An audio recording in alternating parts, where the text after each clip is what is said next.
Hey there, Powerhouse CEOs. Good afternoon. Happy Sunday to all of you. First of all, I want to thank all of you. Let me just pick myself up here. Thank all of you for reaching out to me and those of you sending me your well wishes over the weekend. As you all know, Saturdays, that's my Sabbath, that's my quiet time, that's my family time, that's my God time, my worship time. But you all know that I lost an auntie on Friday, and it was quite sudden. So she did pass because of what's going on in the world right now with this whole 19. And so, hey, Michelle. So, thank you all for wishing me well and reaching out to me. Phone calls, text, Facebook messages. I am touched and very much overjoyed with the friendships that we're developing, the collaboration, the community that we're developing, during this time. It's just a beautiful thing. So thank you, thank you, thank you for that. So thank you, Michelle. Love to you and your family. Thank you, honey, to you too. So today I wanted to share with you all live, and I'm waiting for more folks to join us. So those of you that are joining me, just send me some hearts and let me know that you're out there, that you can see me, you can hear me. I've just got, oh my gosh, I don't know how y'all been keeping it together with with exercise and all that stuff during this time. Have you guys been moving your bodies and exercising? I hope so. I have been getting creative. Thank you for the hearts. So, I want to talk with you all about something that I'm seeing happening right now. It's been happening for a while in the coaching and the light work community, but I want to bring it to light because I think, anything that you don't face will always hold you prisoner. And, I just think it's time out for us to stop playing the martyr. Okay, so what I mean by playing the martyr is, giving away your services, sharing your talents for free, in the name of honoring God. I think it's time for us to really start to value ourselves and really start to see the significance of the work that we'll be doing in the world. Never before has there been a time like this, and I think we can all feel it in this group, where there is such an elevation of consciousness and awareness in the world right now. The COVID-19 experience has brought us what I would consider both good and not so great. The good would be, the earth is shifting, the oceans are getting cleaner, the streets aren't, filled with smog. People are with their families, people are connecting more. I mean, it's kind of forcing us to do that, and I think that's a beautiful thing. But then on the other side of that too, we do have more 5G coming online. We do have to be careful about who we're spending time with, and we do have this social distancing in place. So, really, it's time for us to understand the opportunity here is great, especially in America. We just had 10 million people lose their job last week, and God only knows what we're going to hear about this week.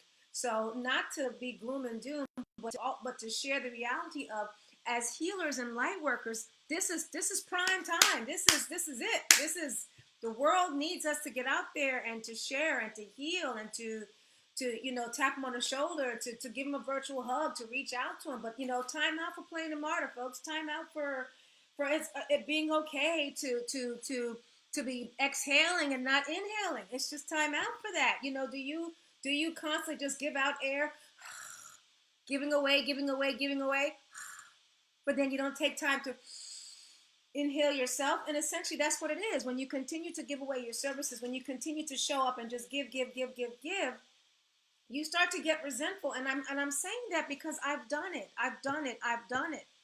I've done it where I have been called for my wisdom. I've been called for my healing presence, and I show up and someone needs some kind of, word over their marriage, or someone needs, because that's the presence I carry. Somebody needs a comforting word, somebody calls, whatever. And I don't mind, and that's the thing with being a martyr. You don't mind. However, if it's something where you're wanting to transition into, this is all that you're doing, you're being who you are full time, then you can't be the martyr. That's going to keep you small. You see what I'm saying? And so now's the time for us to get our messages out there. Now's the time for us to really establish ourselves in the marketplace. And I know some people in this group might have a hard time with the word marketplace. and their gifts being in the same sentence. So let's talk about that for a minute, okay? So let me see. I've got some comments. Hey, Michelle, love to you. Happy Sunday to you, Cindy. Hello, Anna. Hello, Jacqueline. Good to see you, ladies. Thanks for joining me. You know, and it's so interesting because we don't want to put in the same sentence. Some of us, not all of us, we don't want to put in the same sentence. Being being a light worker, being a healing, and then actually being paid for it. Like we struggle with it. But I'm here to tell you that if your intention is to be authentic, and if your intention is to be aligned to who you are, then let's not sugarcoat this and say and disguise it as I'm just going to keep this job just because, and you continue to grind your way. That's not fulfilling. What's fulfilling is if you become who you're here to become. So I'll say that again. What's fulfilling is if you become who you are here to become. That's fulfilling because that's your design. That's who you are. Like an oak tree comes to bear more acorns, right? So that those acorns can turn into oak trees. That's what it's here to do. So it's not going to be planted and try to be a fig or a fern. It's not made for that. Same thing with you and I. We have unique gifts. We have unique potential that was given to us by God. And so we are here to share that. And I think we need to let go of this idea that we've got to kind of be distorted somehow, and we've got to go outside of who we are for our provision and outside of how we're made for our well-being. That is distorted, and that's disconnected thinking. And I had to learn that myself, that was the case. I can remember when I worked as an engineer. From the time I was in college, I struggled with the classes, but I thought the struggle was normal. I wanted to do psychology. That's what I was made to do. I was made to be concerned about people's well-being. I was made to hold space for people. I was made and set aside to operate at a high level of wisdom and share that with people. But I didn't want to be an engineer, but I was forced into it because the teaching was, this is how you're going to go get a good job. So I'm not mad because it was all out of love. But my point is, I struggled through the whole schooling and then also through the work. Like I didn't like the job, but then I felt bad because there was guilt. Like I should be happy. I should be content. I should be grateful. And I was grateful, but I was not happy and content. And then I got upset with myself because I couldn't find a place of happiness and contentment within what I was doing. And I'm the kind of person where I have to enjoy what I'm doing, and because it's something that I value. I get satisfaction knowing that how I'm spending my time is great in the world. That's how I'm made. And I would imagine that those of you in this group are probably made something like that too, where you're called to do something great and you get great joy in executing that, right? And I never found that in engineering. All I found was challenges, and because technical stuff was hard. So my point is, I played the martyr all throughout my life because I was afraid. I was afraid I couldn't be provided for. I was afraid of my gifts. I was afraid of my greatness. It didn't make sense. None of it did. And I'm here to tell you that once I stepped through that fear, once I faced it because I was exhausted, I was burnt out and had adrenal fatigue, I had no choice really, or I was going to die. So once I faced it, that's when the shifts started to really come at a quantum level. So playing the martyr, giving away your talents, giving away your gifts, giving away your presence in exchange for a job that's soul sucking will keep you small because it's not aligned with who you really are and how you were made. So we can't make it wrong anymore to be who we are. I mean, it's like we have to accept to some degree, to a high degree, our greatness. I was talking with a beautiful woman, I think it was yesterday, and she was saying to me, you just got to own all of your giftings. You just have to own it all. So even as I'm on this journey, there's still parts of me that I haven't completely owned yet. And this is not necessarily something I'm consciously doing, but I'm just saying the idea of playing the martyr and giving away everything for free will keep you small, because what you're doing in effect is you're constantly exhaling, but you're not inhaling. So if you're in a soul-sucking situation with your job and then you're giving away, the giftings and who you are for free, then there's a couple things happening psychologically, right? Like you're not valuing who you are, and you're making it wrong to want to value who you are. And so, without valuing who you are, it's very difficult to market yourself in the marketplace because there's no value. So, psychologically, you're not able to see yourself to the potential that you could be when you do that. So, I remember when I was working with one of my clients, her name is Rosalind. She's actually in this group. When we worked together, she came to me for life coaching, and we talked a lot about different things in her life, her career, her home life, and she really wanted some shifts around what was going on professionally. And at this time, I wasn't really marketing myself to help other spiritual light workers and coaches in getting aligned. I was focusing on sharing the parts of me that was illuminating to other people in life coaching. And so we worked on her marriage, not her marriage, on her career. But then what came up was how she was living in her home life and what was going on. And I know she doesn't mind me sharing this because we did a video together. So, but my point is, she was so out of alignment in her relationship with her man that it was spilling over into her work. She was playing the martyr. He got to do whatever he wanted to do. He got to not make any money. I mean, she was standing for. She was allowing specific things to take place, but then would have resentment. So that's what a martyr does. A martyr will lay down their life spiritually, right? Will allow things to happen in the name of sharing, in the name of giving, in the name of serving God, but then would not do what they need to do to replenish themselves, would not do what they need to do to take care of themselves, would not do what they need to do to pick themselves up. And therein is the issue. And again, this is all, with consideration that you want to be sharing your gifts in the world full time. I mean, this is your career path. This is what you're doing. So if that's the case, then you've got to be compensated for it.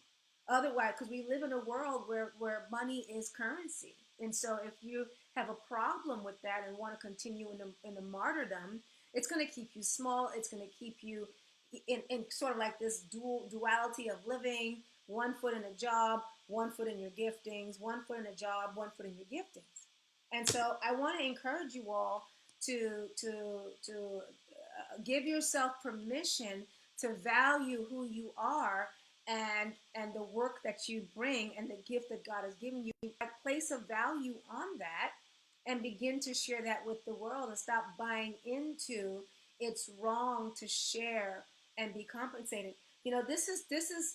This is what I'm hearing in like churches, and I hear this in other spiritual things. Like people don't like to talk about making money, with the things that they do. But no one questions a plumber that went out and got trained to do plumbing work when the person writes an invoice.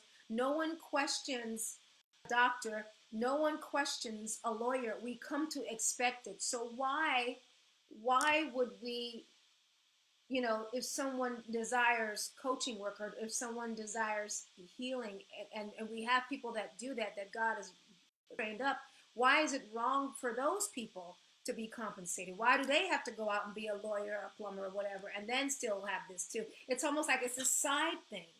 But why do we treat ourselves like we're just like some side hustle or something like that? Like, I don't get that. When you do that, you keep yourself small.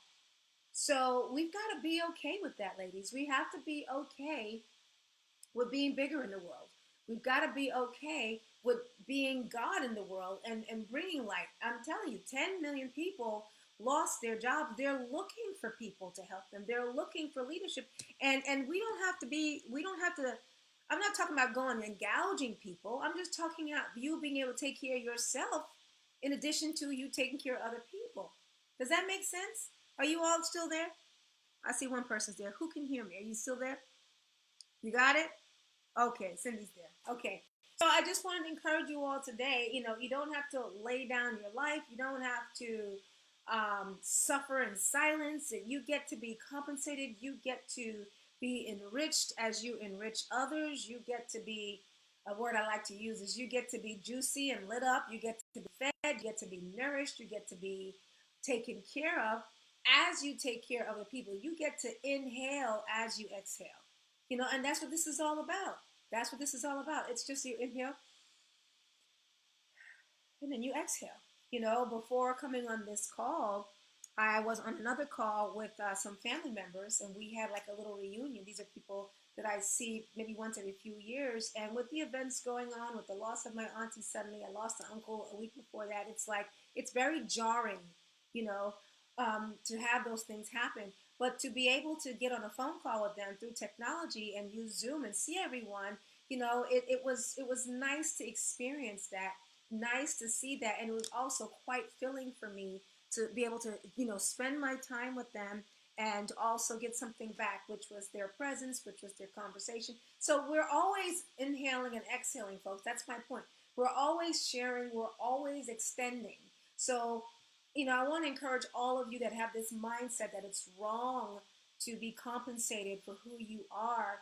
I want to invite you into what's possible for you, that you get to be compensated, you get to be nourished, you get to be filled up, you get to be taken care of, you get to be supported, you get to dress the way you want to dress, you get to dress beautifully if that's your thing, you get to be home if that's your desire. Like, you get to shift things in a way that feels good to you. And I call that part of being your authentic code. Some people are okay with just part-timing it and, every now and thenning it. Some people are okay. But the people that I work with are interested in really coming online with their gifts and talents in a way that services quite a bit of people. And that's why I call this group the Powerhouse People. These are the people that know that they're meant for more, and they know that they're called to big things, and they're ready to step into that in a major way. Part of stepping into that, ladies, is letting go of this mindset that the martyr is okay, letting go that she's pious, and that she's